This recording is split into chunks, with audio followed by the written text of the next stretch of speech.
আমরা এখন কোথায় আছি? আমরা এখন কোথায় আছি?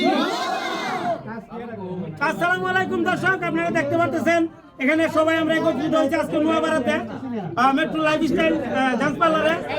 তো আমরা এই উপলক্ষে জুনায়েদ ভাই কেক নিয়ে আসছে আজকে উদ্বোধনী অনুষ্ঠান উপলক্ষে। তো এখন আমরা জুনায়েদ ভাই কেক কাটবে, আমরা সবাই এই দাও ইয়া করো।